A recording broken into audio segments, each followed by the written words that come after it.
พร้อมแล้วทั้งหมดเตรียมตัวกราบพระทำวัดเย็นครับทั้งหมดกราบพระพร้อมกันครับกราบกราบกราบกราบบารมีธรรมพ่อแม่ครูบาอาจารย์ครับทั้งหมดกล่าวคำบูชาพระรัตนตรัยพร้อมกันครับอิมินาสการะ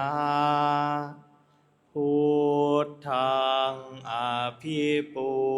ชยามะอิมินาสกา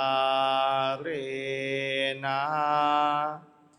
ธัมมังอภิปูชยามะอิมินาสการะ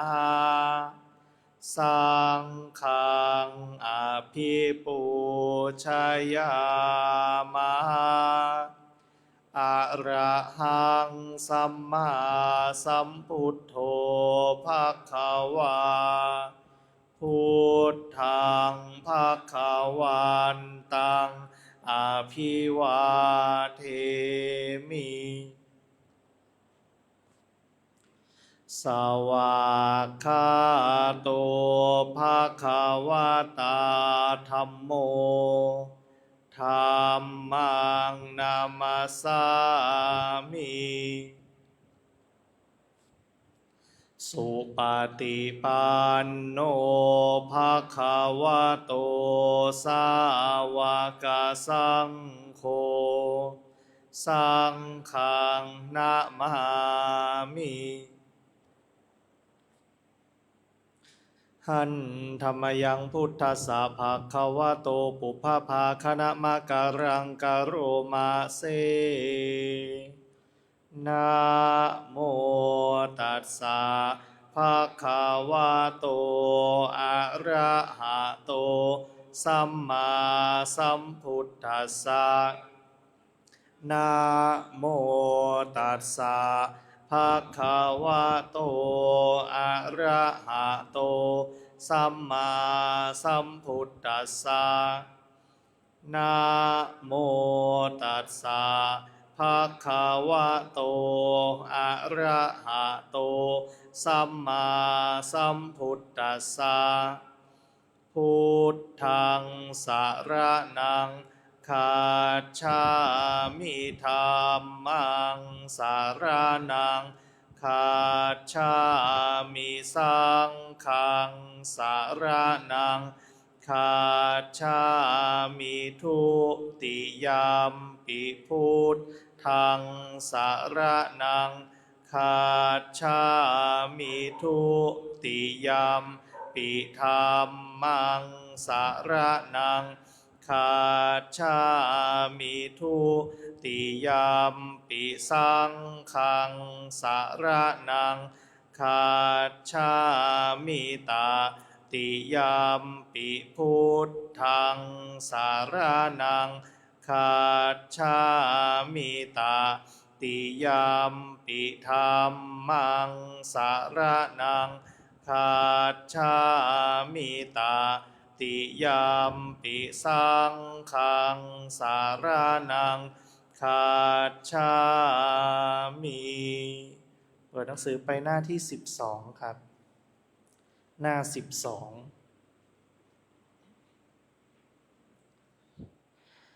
หันธรรมยังปฏิจจสมุปาทาธรรมเมสุอิทัปปัจจยตาทิธรรมปะทังพนามาเสอิทัภิกขเวอริยสาวโกปฏิจจสมุปาทันเยวะสาธุกังโยนิโสมนสิกโรติภิกษุทั้งหลายอริยสาวกในธรรมวินัยนี้ย่อมกระทำไว้ในใจโดยแยบคายเป็นอย่างดี ซึ่งปฏิจจสมุปบาทนั้นเทียวดังนี้ว่าอิมัตสมิงสติอิทังโหติเมื่อสิ่งนี้มีสิ่งนี้ย่อมมีอิมัตสุปาทาอิทังอุปัชชติเพราะความเกิดขึ้นแห่งสิ่งนี้สิ่งนี้จึงเกิดขึ้นอิมัตสมิงอสติอิทังนะโหติเมื่อสิ่งนี้ไม่มีสิ่งนี้ย่อมไม่มีอิมัตสนิโรธาอิทังนิรุชชาติเพราะความดับไปแห่งสิ่งนี้สิ่งนี้จึงดับไปยะทิทังได้แก่สิ่งเหล่านี้คืออวิชชาปัจจยาสังขาราเพราะมีอวิชชาเป็นปัจจัยจึงมีสังขารทั้งหลายสังขาราปัจจยาวิญญาณังเพราะมีสังขารเป็นปัจจัยจึงมีวิญญาณวิญญาณปัจจยานามรูปังเพราะมีวิญญาณเป็นปัจจัยจึงมีนามรูปนามรูปปัจจยาสลายตานังเพราะมีนามรูปเป็นปัจจัยจึงมีสลายตนะ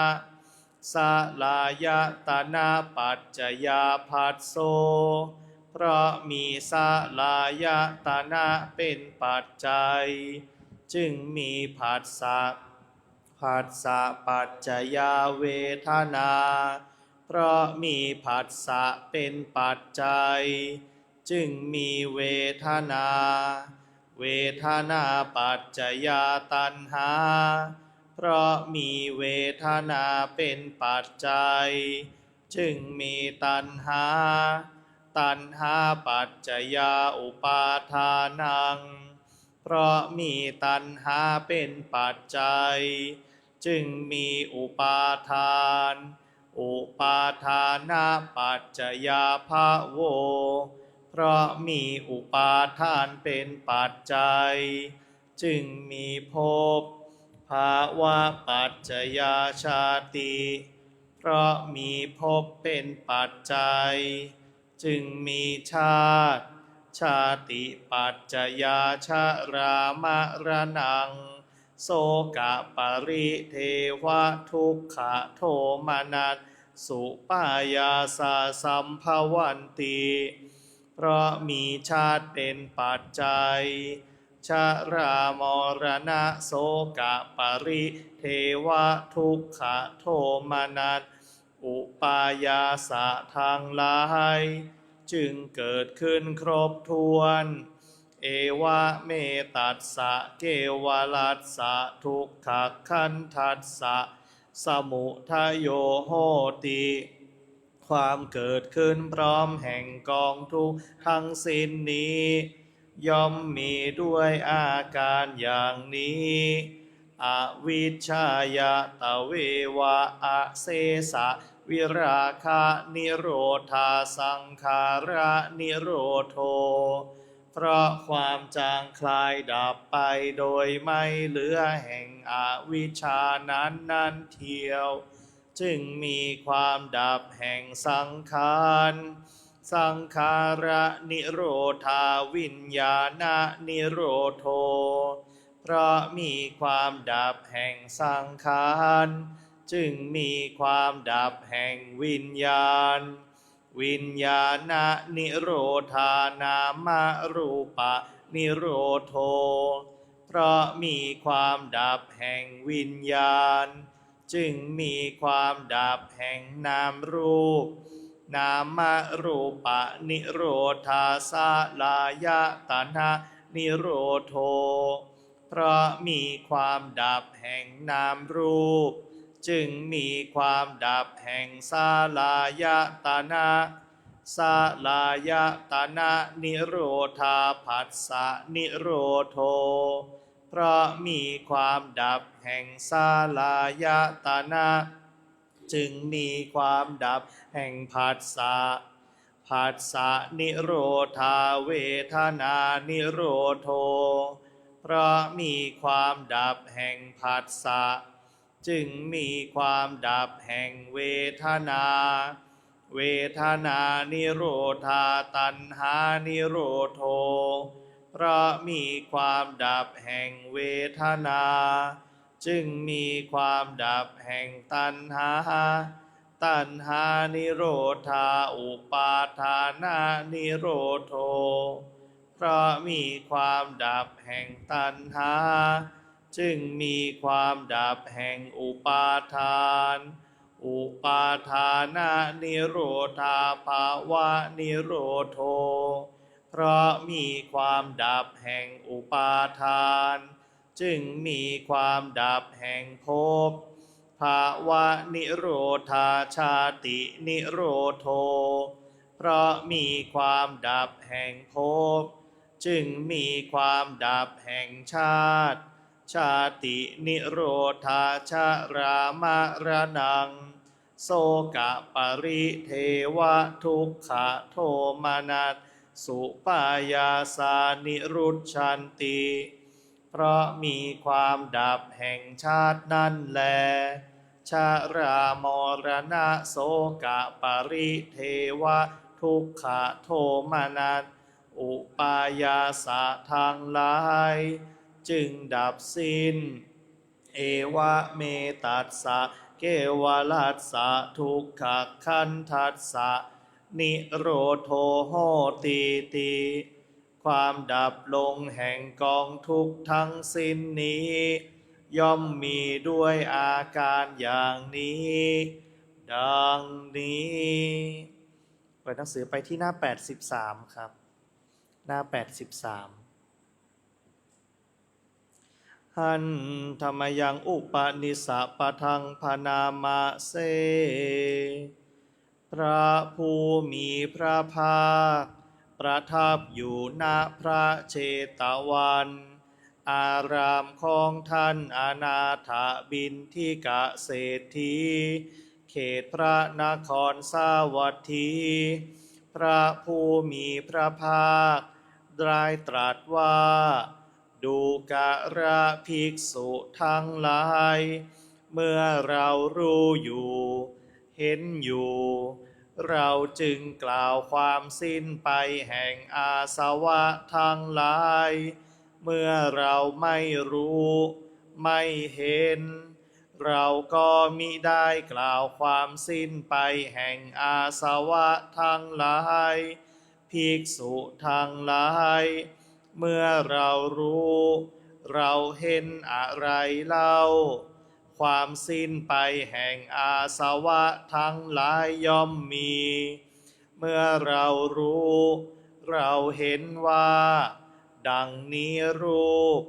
ดังนี้ความเกิดขึ้นแห่งรูปดังนี้ความดับแห่งรูปดังนี้เวทนาดังนี้ความเกิดขึ้นแห่งเวทนาดังนี้ความดับแห่งเวทนาดังนี้สัญญาดังนี้ความเกิดขึ้นแห่งสัญญาดังนี้ความดับแห่งสัญญาดังนี้สังขารทั้งหลายดังนี้ความเกิดขึ้นแห่งสังขารทั้งหลายดังนี้ความดับไปแห่งสังขารทั้งหลายดังนี้วิญญาณดังนี้ความเกิดขึ้นแห่งวิญญาณดังนี้ความดับแห่งวิญญาณความสิ้นไปแห่งอาสวะทั้งหลายย่อมมีภิกษุทั้งหลายเมื่อเรารู้เราเห็นอย่างนี้แล้วความสิ้นไปแห่งอาสวะทั้งหลายย่อมมีดูกระภิกษุทั้งหลายเมื่อธรรมเป็นที่สิ้นไปเกิดขึ้นแล้วญาณในธรรมเป็นที่สิ้นไปอันนั้นแม้ได้มีอยู่ เรากล่าวยานแม้นั้นว่ามีเหตุเป็นที่อิงอาศัยมิได้กล่าวว่าไม่มีเหตุเป็นที่อิงอาศัยดูกระภิกษุทั้งหลายก็อะไรเล่าเป็นเหตุที่อิงอาศัยแห่งญาณในธรรมเป็นที่สิ้นไปควรกล่าวว่าวิมุตติดูกระภิกษุทั้งหลายเรากล่าวแม้ซึ่งวิมุตติว่ามีเหตุที่อิงอาศัยมิได้กล่าวว่าไม่มีเหตุที่อิงอาศัยดูกระภิกษุทั้งหลายก็อะไรเล่าเป็นเหตุที่อิงอาศัยแห่งวิมุตติควรกล่าวว่าวิราคะดูกระภิกษุทั้งหลาย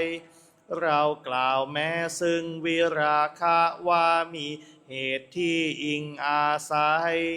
มิได้กล่าวว่าไม่มีเหตุที่อิงอาศัยดูกระภิกษุทั้งหลายก็อะไรเล่าเป็นเหตุที่อิงอาศัยแห่งวิราคะควรกล่าวว่านิพพิทาดูกระภิกษุทั้งหลายเรากล่าวแม้ซึ่งนิพพิทาว่ามีเหตุที่อิงอาศัยมิได้กล่าวว่าไม่มีเหตุที่อิงอาศัยดูกระภิกษุทั้งหลายก็อะไรเล่าเป็นเหตุที่อิงอาศัยแห่งนิพพิทาควรกล่าวว่ายะถาภูตญาณทัสสนะดูกระภิกษุทั้งหลายเรากล่าวแม้ซึ่งยะถาภูตญาณทัสสนะว่ามีเหตุที่อิงอาศัยมิได้กล่าวว่าไม่มีเหตุที่อิงอาศัยดูกระภิกษุทั้งหลายก็อะไรเล่าเป็นเหตุที่อิงอาศัยแห่งยะถาภูตญาณทัสสนะควรกล่าวว่าสมาธิดูกระภิกษุทั้งหลายเรากล่าวแม้ซึ่งสมาธิว่ามีเหตุที่อิงอาศัยมิได้กล่าวว่าไม่มีเหตุที่อิงอาศัยดูกระภิกษุทั้งหลายก็อะไรเล่าเป็นเหตุที่อิงอาศัยแห่งสมาธิควรกล่าวว่าสุขดูกระภิกษุทั้งหลายเรากล่าวแม้ซึ่งสุขว่ามีเหตุที่อิงอาศัยมิได้กล่าวว่าไม่มีเหตุที่อิงอาศัยดูกระภิกษุทั้งหลายก็อะไรเล่าเป็นเหตุที่อิงอาศัยแห่งสุขควรกล่าวว่าปัสสัทธิดูกระภิกษุทั้งหลายเรากล่าวแม้ซึ่งปัสสัทธิว่ามีเหตุที่อิงอาศัยมิได้กล่าวว่าไม่มีเหตุที่อิงอาศัยดูกระภิกษุทั้งหลายก็อะไรเล่าเป็นเหตุที่อิงอาศัยแห่งปัสสัทธิควรกล่าวว่าปีติดูกระภิกษุทั้งหลายเรากล่าวแม้ซึ่งปีติว่ามีเหตุที่อิงอาศัยมิได้กล่าวว่าไม่มีเหตุที่อิงอาศัยดูกระภิกษุทั้งหลายก็อะไรเล่าเป็นเหตุที่อิงอาศัยแห่งปีติควรกล่าวว่าความปราโมทย์ดูกระภิกษุทั้งหลายเรากล่าวแม้ซึ่งความปราโมทย์ว่ามีเหตุที่อิงอาศัยมิได้กล่าวว่าไม่มีเหตุที่อิงอาศัย ดูกระภิกษุทั้งหลายก็อะไรเล่าเป็นเหตุที่อิงอาศัยแห่งความปราโมทย์ควรกล่าวว่าศรัทธาดูกระภิกษุทั้งหลายเรากล่าวแม้ซึ่งศรัทธาว่ามีเหตุที่อิงอาศัยมิได้กล่าวว่าไม่มีเหตุที่อิงอาศัยดูกระภิกษุทั้งหลายก็อะไรเล่าเป็นเหตุที่อิงอาศัยแห่งศรัทธาควรกล่าวว่าทุกข์ดูกระภิกษุทั้งหลายเรากล่าวแม้ซึ่งทุกข์ว่ามีเหตุที่อิงอาศัยมิได้กล่าวว่าไม่มีเหตุที่อิงอาศัยดูกระภิกษุทั้งหลายก็อะไรเล่าเป็นเหตุที่อิงอาศัยแห่งทุกข์ควรกล่าวว่าชาติดูกระภิกษุทั้งหลายเรากล่าวแม้ซึ่งชาติว่ามีเหตุที่อิงอาศัยมิได้กล่าวว่าไม่มีเหตุที่อิงอาศัยดูกระภิกษุทั้งหลายก็อะไรเล่าเป็นเหตุที่อิงอาศัยแห่งชาติควรกล่าวว่าภพดูกระภิกษุทั้งหลายเรากล่าวแม้ซึ่งพบว่ามีเหตุที่อิงอาศัย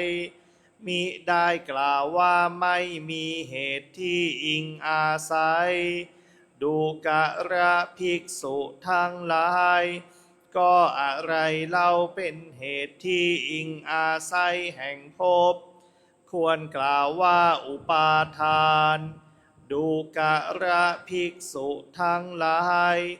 เรากล่าวแม้ซึ่งอุปาทานว่ามีเหตุที่อิงอาศัยมิได้กล่าวว่าไม่มีเหตุที่อิงอาศัยดูกระภิกษุทั้งหลายก็อะไรเล่าเป็นเหตุที่อิงอาศัยแห่งอุปาทานควรกล่าวว่าตัณหาดูกระภิกษุทั้งหลายเรากล่าวแม้ซึ่งตัณหาว่ามีเหตุที่อิงอาศัยมิได้กล่าวว่าไม่มีเหตุที่อิงอาศัยดูกระภิกษุทั้งหลายก็อะไรเล่าเป็นเหตุที่อิงอาศัยแห่งศรัทธาควรกล่าวว่าเวทนาดูกระภิกษุทั้งหลายเรากล่าวแม้ซึ่งเวทนาว่ามีเหตุที่อิงอาศัยมิได้กล่าวว่าไม่มีเหตุที่อิงอาศัยดูกระภิกษุทั้งหลายก็อะไรเล่าเป็นเหตุที่อิงอาศัยแห่งเวทนาควรกล่าวว่าผัสสะดูกระภิกษุทั้งหลายเรากล่าวแม้ซึ่งผัสสะว่ามีเหตุที่อิงอาศัยมิได้กล่าวว่าไม่มีเหตุที่อิงอาศัยดูกระภิกษุทั้งหลายก็อะไรเล่าเป็นเหตุที่อิงอาศัยแห่งผัสสะควรกล่าวว่าสลายตนะดูกระภิกษุทั้งหลายเรากล่าวแม้ซึ่งสลายตนะว่ามีเหตุที่อิงอาศัยมิได้กล่าวว่าไม่มีเหตุที่อิงอาศัยดูกระภิกษุทั้งหลายก็อะไรเล่าเป็นเหตุที่อิงอาศัยแห่งสลายตนะควรกล่าวว่านามรูปดูกระภิกษุทั้งหลายเรากล่าวแม้ซึ่งนามรูปว่ามีเหตุที่อิงอาศัยมิได้กล่าวว่าไม่มีเหตุที่อิงอาศัย ดูกระภิกษุทั้งหลายก็อะไรเล่าเป็นเหตุที่อิงอาศัยแห่งนามรูปควรกล่าวว่าวิญญาณดูกระภิกษุทั้งหลายเรากล่าวแม้ซึ่งวิญญาณว่ามีเหตุที่อิงอาศัยมิได้กล่าวว่าไม่มีเหตุที่อิงอาศัยดูกระภิกษุทั้งหลายก็อะไรเล่าเป็นเหตุที่อิงอาศัยแห่งวิญญาณควรกล่าวว่าสังขารทั้งหลายดูกระภิกษุทั้งหลายเรากล่าวแม้ซึ่งสังขารทั้งหลายว่ามีเหตุที่อิงอาศัยมิได้กล่าวว่าไม่มีเหตุที่อิงอาศัยดูกระภิกษุทั้งหลายก็อะไรเล่าเป็นเหตุที่อิงอาศัยแห่งสังขารทั้งหลายเรากล่าวว่าอาวิชชาด้วยเหตุดังนี้แลภิกษุทั้งหลายสังขารทั้งหลายมีอวิชชาเป็นที่อิงอาศัยวิญญาณมีสังขารเป็นที่อิงอาศัยนามรูปมีวิญญาณเป็นที่อิงอาศัยสลายตนะมีนามรูปเป็นที่อิงอาศัยผัสสะมีสลายตนะเป็นที่อิงอาศัยเวทนามีผัสสะเป็นที่อิงอาศัยตัณหามีเวทนาเป็นที่อิงอาศัยอุปาทานมีตัณหาเป็นที่อิงอาศัยภพมีอุปาทานเป็นที่อิงอาศัยชาติมีภพเป็นที่อิงอาศัยทุกข์มีชาติเป็นที่อิงอาศัยศรัทธามีทุกข์เป็นที่อิงอาศัยความปราโมทย์มีศรัทธาเป็นที่อิงอาศัยปีติมีปราโมทย์เป็นที่อิงอาศัยปัสสัทธิมีปีติเป็นที่อิงอาศัยสุขมีปัสสัทธิเป็นที่อิงอาศัยสมาธิมีสุขเป็นที่อิงอาศัยยะถาภูตญาณทัสสนะมีสมาธิเป็นที่อิงอาศัยนิพพิทามียะถาภูต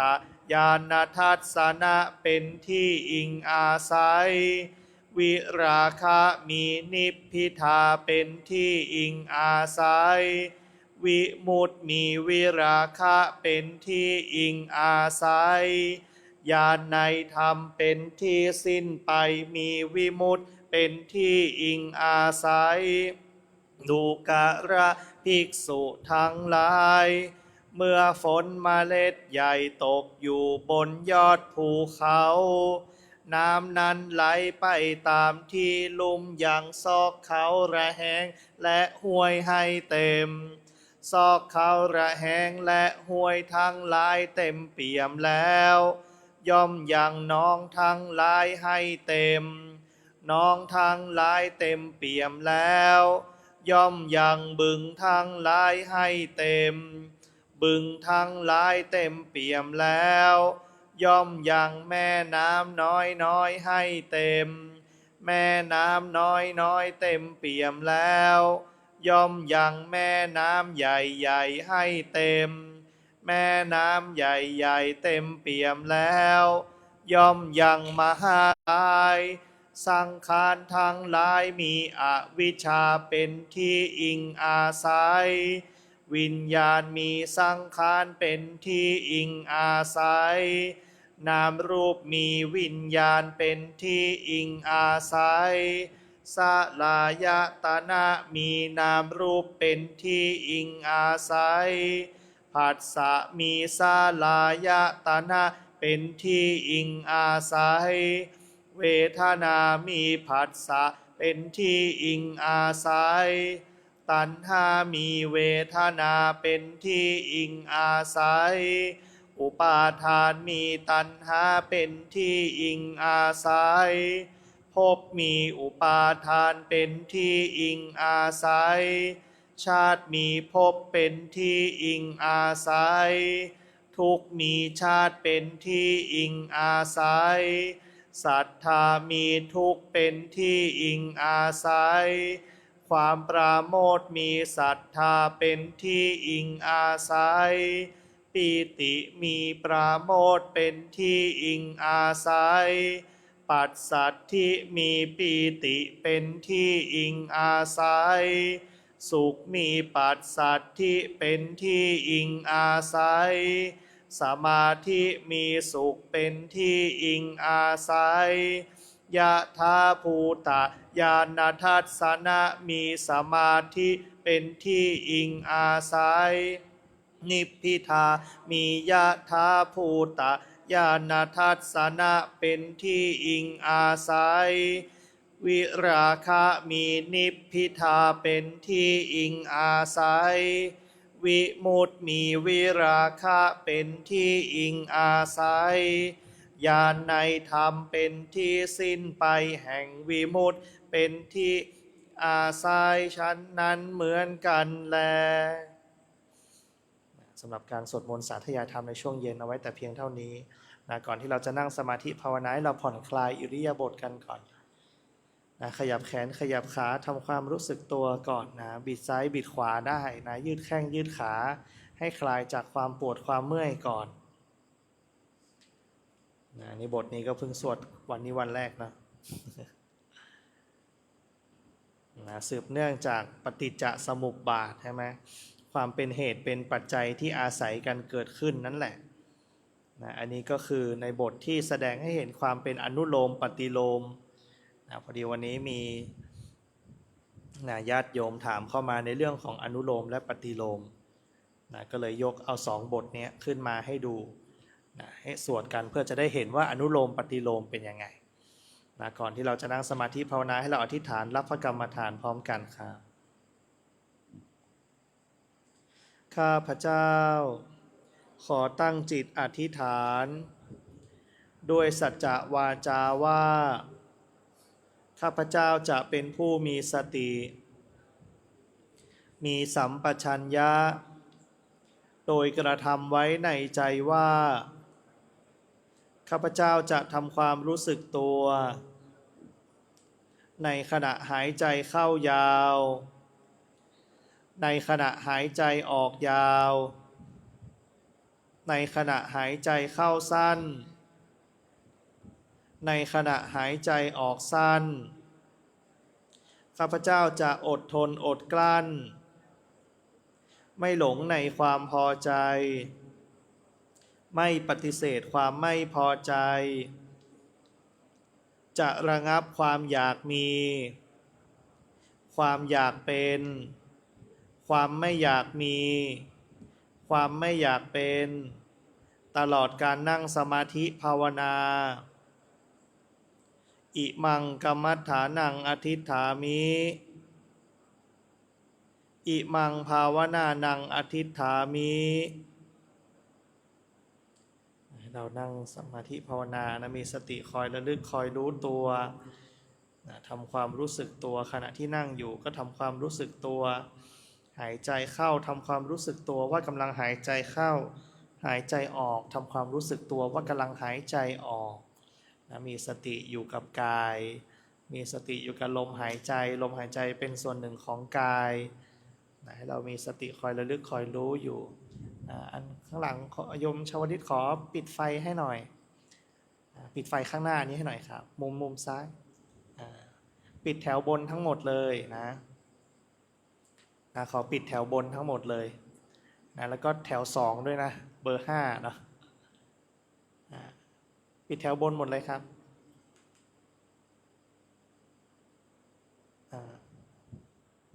โอเคแมลงเม่าบุกแล้วนะโอเคครับสาธุครับ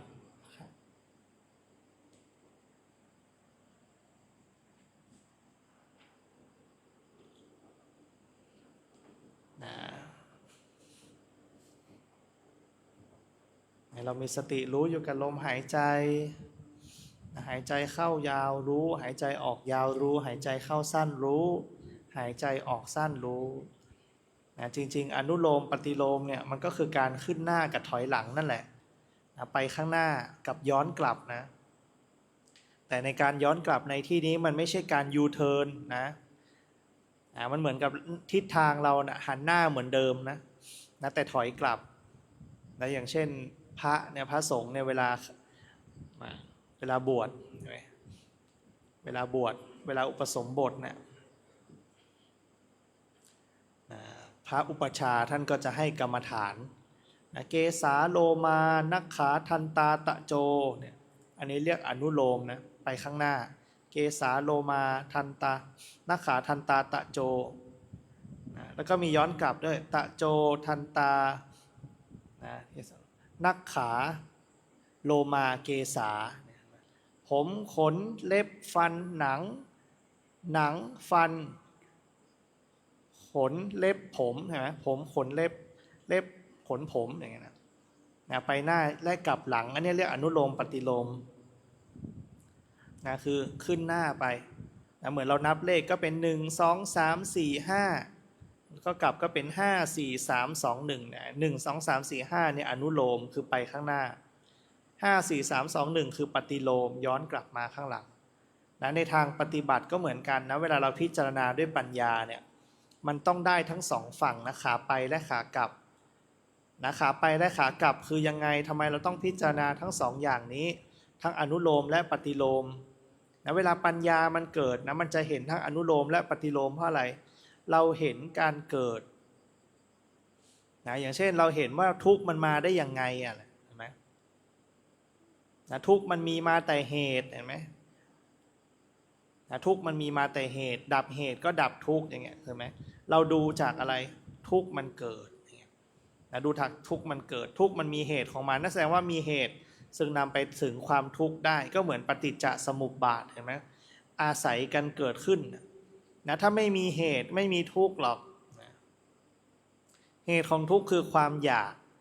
นะความอยากทำให้เกิดความยึดจึงเป็นทุกข์ในสิ่งที่ยึดนะเพราะยึดแล้ว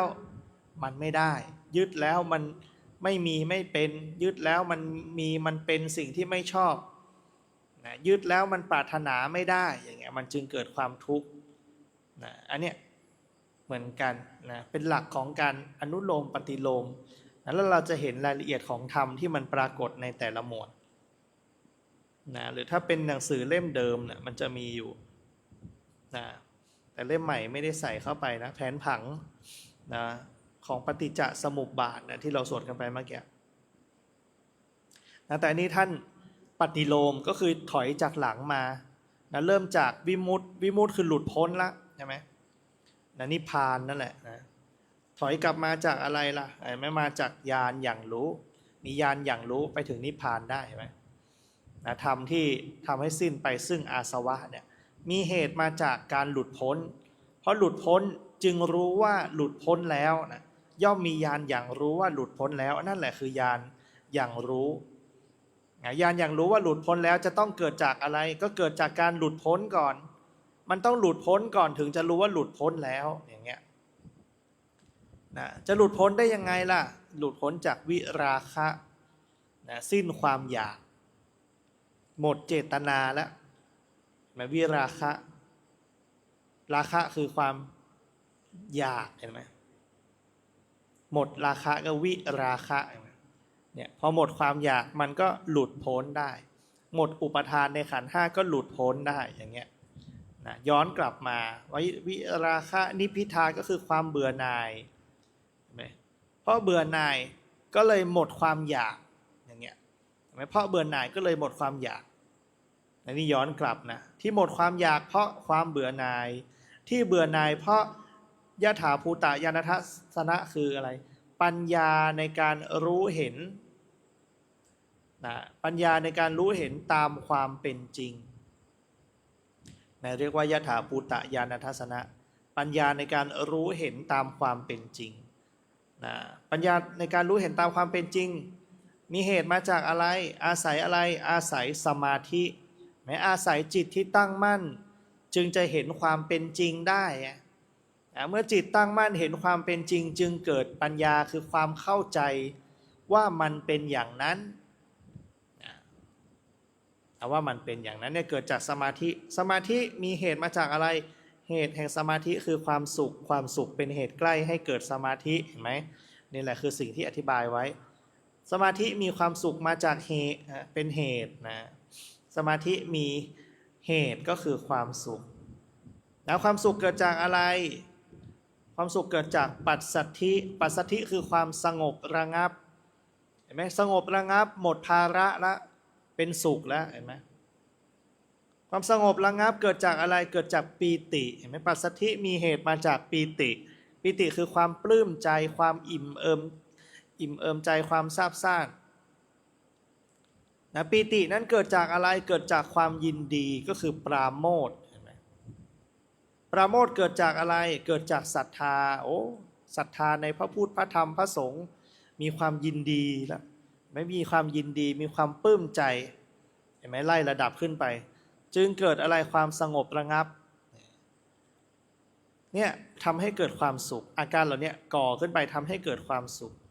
เห็นไหมศรัทธาเกิดจากอะไรเกิดจากการเห็นทุกข์เกิดจากการเห็นทุกข์เห็นแล้วว่าเป็นทุกข์พอเราเห็นว่าเป็นทุกข์ปุ๊บเราก็เชื่อเลยว่านี่ไงพระพุทธเจ้าพูดจริงนะรู้ทุกข์ละสมุทัยแจ้งนิโรธเจริญมากอย่างเงี้ยไหมหรืออุปทานในขันธ์ทั้งห้าเนี่ยเป็นทุกข์นะเนี่ยเป็นคำสอนของพระพุทธเจ้าเป็นคำสอนของพระพุทธเจ้าเราจึงเกิดศรัทธาในพระพุทธพระพุทธเจ้าผู้ตรัสรู้ผู้เป็นสัพพัญญูตรัสรู้ชอบโดยพระองค์เองนะและอะไรมาบอกต่อสั่งสอนเราทั้งหลายจึงเรียกว่าสัมมาสัมพุทธเจ้าถือเป็นพระสัมมาสัมพุทธเจ้าเพราะบอกต่อด้วยเห็นไหมย่อมบัญญัตินะย่อมตั้งขึ้นไว้ย่อมเปิดเผยย่อมจำแนกแจกแจงเนี่ยพระพุทธเจ้าก็บอกเอามาบอกเราเนี่ยแหละไม่บอกว่าเนี่ยความทุกข์มันเป็นอย่างนี้นะอย่างนี้นะไม่ความทุกข์มีเหตุมาจากอะไรมีเหตุมาจากชรามรณะนะความแก่และความตายนะชรามรณะมาจากอะไรมาจากชาติเห็นไหมการเกิดถ้าไม่เกิดก็ไม่แก่นะถ้าไม่เกิดก็ไม่แก่ไม่แก่ก็ไม่ตายเช่นถ้าไม่เกิดก็ไม่ดับเห็นไหมไอ้ที่มันเกิดดับเนี่ยเราไปมีอะไรกับมันมีภพมีหน้าที่ให้มันไงมีที่ตั้งของวิญญาณชาติมีเหตุมาจากภพมีเหตุมาจากอุปทานก็คือความยึดเห็นไหมยึดในรู้มันจึงมีหน้าที่ที่จะไปรู้ละไปรู้ในอะไรล่ะไปรู้ในสิ่งที่เกิดขึ้นนั่นแหละไปรู้ในชาติละเห็นไหมเอาหน้าที่ของการรู้เนี่ยไปอยู่กับชาติอะไรก็ตามเกิดขึ้นมาเรายึดมันหมดเลยเห็นไหมมีอุปทานต่อสิ่งเหล่านั้นหมดเลยอย่างเช่นอะไรก็ตามที่มันเกิดขึ้นอย่างเช่นความสุขเกิดขึ้นเห็นไหมเรามีหน้าที่ทางกายแล้วให้กายมันเป็นที่ตั้งของวิญญาณเราเห็นไหมให้กายมันเป็นที่ตั้งของวิญญาณแล้วเมื่ออะไรเกิดขึ้นที่กายปุ๊บเรายึดเอาสิ่งที่ปรากฏขึ้นนั่นเห็นไหมมีชาติมีเหตุมาจากภพมีเหตุมาจากอุปทานมีเหตุมาจากตัณหาคือความทะยานอยากตัณหามีเหตุมาจากเวทนาความสุขความทุกข์ความไม่ทุกข์ไม่สุขนี่แหละฉะนั้นเวทนาจริงๆแล้วเป็นของกลางๆไม่มีเจ้าของแต่เมื่อเป็นสุขนะเพราะความอยากนี่แหละอยากในสุขไม่อยากในทุกข์เห็นไหมมันจึงเกิดตัณหาขึ้นทั้งที่เวทนามันก็มีอยู่เป็นอยู่นะแต่เราไปอะไรไปอยากในเวทนาอยากได้อยากมีความสุขไม่อยากได้ไม่อยากมีความทุกข์อย่างเงี้ย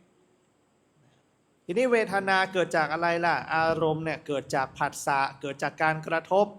เมื่อกระทบแล้วย่อมเกิดเป็นอารมณ์ที่เรียกว่าเวทนาขึ้นมาและการกระทบเกิดจากอะไรผัสสะเกิดจากอะไรผัสสะเกิดจากสลายตนะก็คือประกอบด้วยอายตนะภายในอายตนะภายนอกและวิญญาณ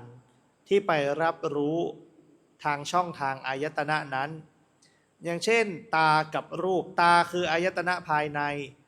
รูปคือสิ่งที่ถูกมองเห็นเนี่ยเรียกว่าอายตนะภายนอกการมองเห็นทางตาเรียกว่าวิญญาณหรือจักขุวิญญาณทางตาวิญญาณทางตาจะไป เป็นวิญญาณทางหูได้ไหมไม่ได้วิญญาณทางหูก็มีอีกแบบหนึ่งเห็นไหมโสตวิญญาณอย่างเงี้ยเห็นไหมหูมีหน้าที่รับรู้เสียงฉะนั้นวิญญาณในแต่ละช่องทาง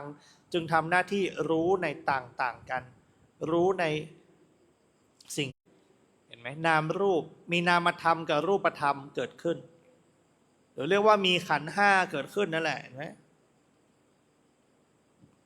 แล้วขันธ์ห้าอิงอาศัยอะไรมีเหตุมาจากอะไรมีเหตุมาจากวิญญาณเห็นไหมล่ะนะถ้าวิญญาณไม่เข้าไปรู้ในนามรูปไม่เข้าไปรู้ตามช่องทางของนามรูปก็จะไม่ไปรู้อายตนะภายนอกอย่างที่รู้อายตนะภายนอกเพราะมีอายตนะภายนอกกับภายในด้วยเห็นไหมภายในเนี่ยคือขันธ์ห้าจริงๆภายนอกก็ขันธ์ห้ามันคือขันธ์ห้าภายในกับขันธ์ห้าภายนอกถูกรับรู้ด้วยสิ่งที่เรียกว่าวิญญาณเป็นเหตุอะไรเป็นเหตุของวิญญาณล่ะสังขารความนึกคิดปรุงแต่งทำไมถึงนึกคิดปรุงแต่งเพราะความไม่รู้อวิชชาเป็นเหตุเป็นปัจจัยฉะนั้นเวลาอนุโลมปฏิโลมอย่างเงี้ยมันก็จะถอยหลังขึ้นหน้าเหมือนขึ้นหน้าแล้วก็สวดปฏิจจสมุปบาทไหมเพราะมีอวิชชาเป็นปัจจัยจึงมีสังขารเพราะมีสังขารเป็นปัจจัยจึงมีวิญญาณเนี่ยอันนี้อนุโลมนะปฏิโลมก็ย้อนกลับอย่างนี้แหละนะย้อนกลับเพราะทุกข์นะทุกข์เกิดจากชาติเนี่ยชาติเกิดจากภพภพเกิดจากอุปทานอุปทานเกิดจากตัณหาอันนี้คือการย้อนกลับเห็นไหมปฏิโลมแต่ฉะนั้นเวลาเราทบทวนธรรมเนี่ยมันจะต้องอนุโลมปฏิโลมได้คือเดินขึ้นหน้าถอยหลังแล้วต้องมีสภาวะเหมือนเดิมไม่ใช่พอขึ้นหน้าอย่างหนึ่งถอยหลังอย่างหนึ่งไม่ใช่นั้นธรรมมันไม่ใช่ละจะไม่ถูกละไม่ถูกต้องตามหลักไม่ถูกต้องตามธรรมแล้วนะเหมือนเวลาเราแปลเอกสารเนี่ยไม่แปลเอกสารต่างชาตินะเวลาแปลเอกสารในทางราชการเห็นไหมเราจะแปลภาษาไทยเป็นภาษาอังกฤษพอแปลไปละเราต้องไปเทียบเคียงอีกว่าในขณะที่แปลเป็นภาษาอังกฤษไปแล้วเนี่ยความหมายยังคงเดิมไหมและเมื่อแปลอังกฤษกลับมาเป็นไทยอีกครั้งหนึ่งความหมายยังคงเดิมไหมเห็นไหมเนี่ยบางครั้งเราใช้ Google Translate ใช่ไหมนะพอแปลไปเป็นอังกฤษมันได้ประโยคนึงพอกลับกันอังกฤษกลับมาเป็นไทยปุ๊บประโยคไทยเพี้ยนละเพี้ยนไปจากประโยคแรกละเราเขียนภาษาไทยเข้าไปพอมันแปลงเป็นภาษาอังกฤษมันก็คิดคำใหม่ขึ้นมาใช่ไหมเป็นภาษาอังกฤษขึ้นมาพอเราเอาอังกฤษคำนั้นแหละที่มันได้เนี่ยย้อนกลับมาแปลเป็นไทยบางครั้งก็อาจจะเกิดความเพี้ยนขึ้นมาไม่ตรงกับชุดไม่ตรงกับประโยคภาษาไทยแรกละถ้าอย่างเงี้ยใช้ไม่ได้อนุโลมปฏิโลมแบบนี้ใช้ไม่ได้นะมันต้องอนุโลมปฏิโลมที่เหมือนเดิมความหมายคงเดิมนะธรรมะของพระพุทธเจ้าจะเป็นอย่างนั้นนะสาเหตุที่เราต้องอนุโลมปฏิโลมอะไรมันจะเห็นรายละเอียดที่มากขึ้นมันจะเห็นรายละเอียดมันจะทำให้ความเข้าใจเราเกิดขึ้นเมื่อเข้าใจมากขึ้นความสงสัยย่อมหมดไปนะเข้าใจทั้งขาไปขากลับอ่ะไม่ละเหมือนเราเดินทางนะขาไปเอ๊ะมันทำไมถึงนานจะเลยนานกว่าจะถึงอ่ะที่เราเรียกนะต้นไม้ถามทางอ่ะเห็นไหมเอ๊ะตอนไปนี่มันนานจังเลยแต่ขากลับเร็วแล้วเห็นไหมเพราะอะไรมันผ่านตาไปแล้วแล้วพอขากลับนะอะไรที่ไม่ทันสังเกตในตอนขาไปก็จะเห็นก็จะสังเกตในตอนขากลับได้มากขึ้นเห็นไหมนั่นแหละฉะนั้นเวลาอนุโลมปฏิโลมมันถึงทำให้ปัญญามันเต็มรอบได้นะเราไม่ได้พิจารณาไปในด้านเดียวนี่เห็นไหมมันต้องมีทั้งสายเกิดสายดับนะเราต้องพิจารณาทั้งสองอย่างแต่การอนุโลมปฏิโลมไม่ใช่แบ่งเป็นเกิดกับดับนะมันคือขึ้นหน้ากับถอยหลังแต่หันหน้าในทิศทางเดิมเหมือนเราเดินถอยหลังกับเดินขึ้นหน้านั่นแหละแต่การเกิดดับเนี่ยเห็นไหมมันจะไล่ระดับเหมือนกันสายเกิดก็มีอนุโลมปฏิโลมสายดับก็มีอนุโลมปฏิโลมฉะนั้นอนุโลมปฏิโลมมันแสดงอะไรแสดงถ้าในทางเจริญปัญญาในทางวิปัสสนาแสดงความเป็นเหตุปัจจัยนะหรือที่พึ่งอาศัยนั่นแหละอาศัยกันเกิดขึ้นน่ะมันจะแสดงสิ่งนั้นในทางวิปัสสนาในทางสมถะเห็นไหมมันจะทำให้เกิดอะไรเกิดความตั้งมั่นนะจดจ่อได้ไม่ในทางสมถะทำให้เกิดสมาธิได้นะแล้วก็ใช้ได้ทั้งสองอย่างนะใช้ได้ทั้งสองอย่างใช้เจริญสมถะก็ได้ใช้เจริญปัญญาก็ได้ เพราะบางกรรมฐานนะบางกรรมฐานก็ใช้การอนุโลมปฏิโลมเห็นไหมเช่นมูลกรรมฐานอย่างที่ยกตัวอย่างไปนะเกสาโลมานักขาทันตาตะโจตะโจทันตานักขาโลมาเกสาเนี่ยใช้เป็นมูลกรรมฐานนะเป็นกรรมฐานเบื้องต้นนะดูสิ่งเหล่านี้เป็นดูอะไรดูความเป็นอสุภะนั่นแหละนะผมขนเล็บฟันหนังนะเป็นของไม่เที่ยงเป็นของสกปรกเป็นของไม่สวยงามเนี่ยนะนี่คือการอนุโลมปฏิโลมนะเวลาเราพิจารณาใช้ได้ทั้งสองแบบใช้ได้สมถะก็ได้นะหรือจะใช้สำหรับวิปัสสนาก็ได้นะใช้ในการทำให้เกิดสมาธิได้ใช้ในการทำให้เจริญปัญญาได้ฉะนั้นวันนี้ที่เราสวดไปเนี่ยเพื่อให้เห็นเหตุปัจจัยท้ายที่สุดแล้วมันก็คือเหตุปัจจัยอาศัยกันเกิดขึ้น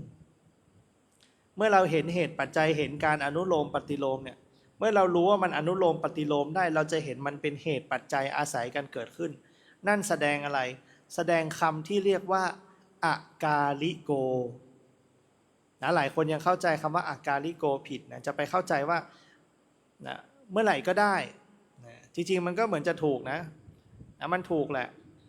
ส่วนใหญ่ก็จะแปลว่าอะไรเป็นสิ่งที่ให้ผลได้ไม่จำกัดการแท้ที่จริงแล้วอากาลิโกนะควรจะแปลว่าไม่จำกัดด้วยการหรือไม่เกี่ยวเนื่องด้วยการนั่นแสดงว่าอะไรธรรมะของพระพุทธเจ้าไม่มีเวลาไม่ถูกควบคุมด้วยเวลาไม่ถูกจำกัดด้วยเวลา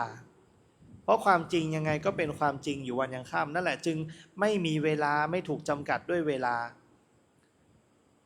ธรรมะของพระพุทธเจ้านั้นอยู่เหนือการอยู่เหนือเวลา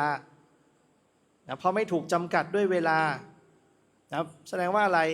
มีอยู่แล้วเป็นอยู่แล้วตั้งอยู่นะไม่มีเกิดไม่มีดับไม่มีเปลี่ยนแปลงธรรมะของพระพุทธเจ้าไม่มีเกิดไม่มีดับไม่มีเปลี่ยนแปลงเห็นไหมเมื่อมีเหตุก็เกิดหมดเหตุก็ดับบังคับไม่ได้นั่นแหละจะวันนี้พรุ่งนี้มะรืนนี้เห็นไหมจะเมื่อวานก็ตามจะวันก่อนก็ตามเนี่ยมีเหตุก็เกิดหมดเหตุก็ดับบังคับไม่ได้เป็นอย่างนี้ตลอดเห็นไหมนะพระอาทิตย์ก็ขึ้นทางทิศตะวันออกอย่างเงี้ยตกในทิศตะวันตกอย่างเงี้ยเห็นไหมเป็นอย่างเงี้ยเพราะโลกมันหมุนด้านนี้เห็นไหมตามเหตุตามปัจจัยดวงอาทิตย์มันขึ้นเพราะอะไรโลกหมุนนะจริงๆมันมีอยู่แล้วไหมมีอยู่แล้วดวงอาทิตย์ยังไม่ดับแต่เราเข้าสู่อะไรเข้าสู่เงาไงมันเป็นกลางคืนเพราะอะไรโลกมันบังมันหมุนไปในทิศทางที่อะไรไม่ได้รับแสงจากดวงอาทิตย์จึงเป็นกลางคืนเห็นไหมพอหันไ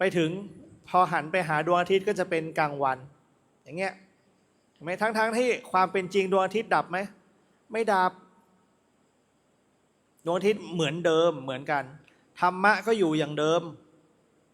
อยู่ที่ว่าเราจะหันหน้าเข้าหาธรรมะหรือหันหลังหาธรรมะฉะนั้นมันไม่ถูกจำกัดด้วยการเห็นไหมไม่มีกลางวันกลางคืนดวงอาทิตย์ไม่ได้บอกว่าอ๋อเวลานี้กลางคืนของประเทศไทยเหรอฉันปิดไฟก่อนปิดดวงอาทิตย์ก่อนไม่มีดวงอาทิตย์อยู่ที่เดิมเห็นไหมแต่กลางวันกลางคืนมันอยู่ที่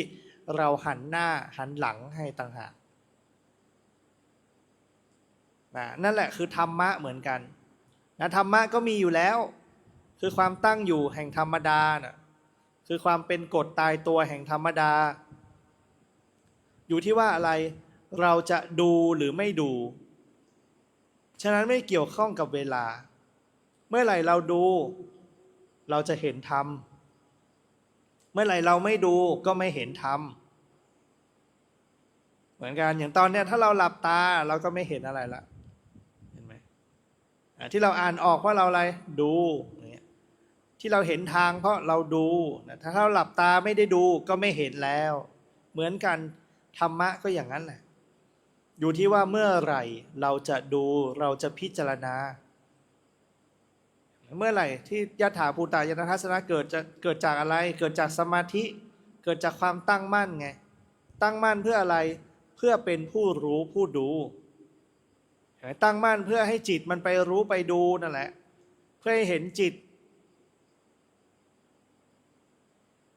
นะนั่นคือการกระทำล่ะ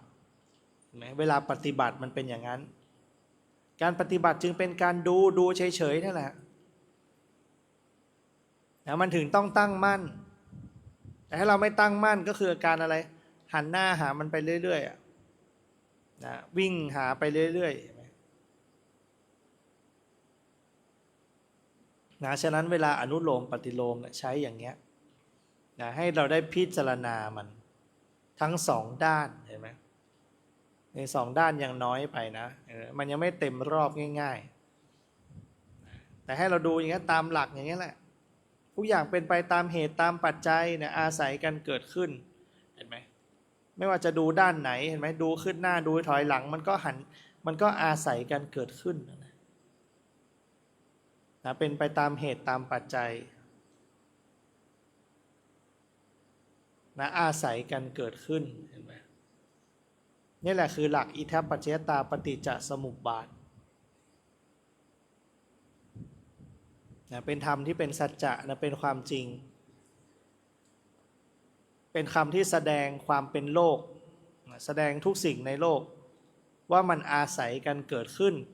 เห็นไหมเราไม่รู้หรอกว่ามันเริ่มเมื่อไหร่เห็นไหมล่ะเหมือนความเป็นตัวตนน่ะเหมือนเราเกิดมากี่ภพกี่ชาติแล้วเนี่ยเห็นไหมมันไม่ต้องย้อนกลับไปดูหรอกเพราะมันนับไม่ถ้วนจนหาจุดเริ่มต้นไม่มีหาจุดเริ่มต้นไม่มีแต่เรารู้ว่าทำยังไงให้สิ้นสุดได้เห็นไหมเรารู้ว่าทำยังไงให้สิ้นสุดได้เหมือนที่เราสวดกันไปเมื่อกี้แหละเห็นมันเป็นเหตุเป็นปัจจัยไม่เกี่ยวเนื่องด้วยเห็นไหมไม่เกี่ยวเนื่องด้วยเวลาทุกอย่างมันก็อาศัยกันเกิดขึ้นไปเป็นธรรมดาเวลาไม่เกี่ยวเราก็ไม่เกี่ยวเห็นไหมความเป็นเราไม่ได้ตั้งอยู่ในที่ใดเลยเห็นไหมเห็นอย่างนั้นแหละเห็นอย่างนั้นแหละพระพุทธเจ้าถึงบอกว่าอะไรสังสารวัฏนี้มีเบื้องต้นตามไปไม่รู้หาจุดเริ่มต้นไม่เจอฉะนั้นไม่ต้องไปหาเมื่อไม่มีเวลาไม่เกี่ยวข้องกับเวลาเราจะทำอะไรได้ล่ะก็รู้ในปัจจุบันเห็นไหมมันคือเฉพาะหน้าไงไม่เกี่ยวด้วยเวลาแล้วไม่มีเมื่อวานไม่มีพรุ่งนี้เมื่อไม่มีเมื่อวานไม่มีพรุ่งนี้เหลืออะไรล่ะเหลือตอนนี้นะเหลือตอนนี้นะอยู่กับปัจจุบันนะฉะนั้นธรรมทั้งหลายจะปรากฏขึ้นเห็นไหมเห็นเฉพาะหน้ารู้เฉพาะหน้าเหมือนตอนนี้เห็นไหมล่ะเห็นความเปลี่ยนแปลงหรือยังความสุขมันหายไปแล้วตอนนี้ความอึดอัดทางกายเริ่มเกิดขึ้นบางคนเริ่มเป็นทุกขเวทนาทางกายแล้วเมื่อกายเป็นทุกข์ใจก็เป็นทุกข์แล้วเห็นไหมนี่คือความเปลี่ยนแปลงไม่ได้ให้เราปฏิเสธมันหรอกมันจะเป็นอย่างนั้นมันเป็นอย่างนั้นไม่ผิดไปจากนั้นไม่เป็นไปโดยประการอื่นทุกอย่างมันย่อมเป็นอนิจจังทุกขังอนัตตาทุกอย่างย่อมไม่เที่ยงเป็นทุกข์ไม่ใช่ตัวตนนั่นแหละคือความแน่นอนเป็นตถาตาเป็นอย่างนั้นไม่ผิดไปจากนั้นไม่เป็นไปโดยประการอื่นฉะนั้นเวลาเราเจริญปัญญาเนี่ยเราใช้หลักแค่นี้แหละไม่ใช่ฉะนั้นเมื่อไหร่ก็ได้เมื่อไหร่ก็เห็นธรรมได้แต่เมื่อไหร่ที่เราดูเมื่อนั้นแหละเราจะเห็นเมื่อไหร่เราไม่ดูเมื่อนั้นเราก็ไม่เห็นเห็นไหมทำยังไงเราจะดูล่ะก็มีสติไงสติจะระลึกขึ้นมาได้จะรู้ตัวได้เห็นไหมอาศัยสติพอระลึกรู้ตัวสมาธิจะเกิดมีสติแล้วมีที่ระลึกมีที่รู้ตัวแล้วเกิดความตั้งมั่นที่กายที่ใจแล้วเพราะรู้ตัวนี่เกิดความตั้งมั่นที่กายนี้แล้วเมื่อตั้งมั่นที่กายนี้แล้วย่อมเห็นกายนี้ตามความเป็นจริงมีลมหายใจเข้ามีลมหายใจออกเห็นไหมกายที่ขยับเขยื้อนเคลื่อนไหวเพราะลมเป็นปัจจัยเห็นไหมล่ะเพราะอาศัยธาตุลมเป็นปัจจัยเห็นไหมหายใจเข้าร่างกายเป็นอย่างหนึ่งหายใจออกร่างกายเป็นอย่างหนึ่งนี่เปลี่ยนแปลงไหมเปลี่ยนแปลง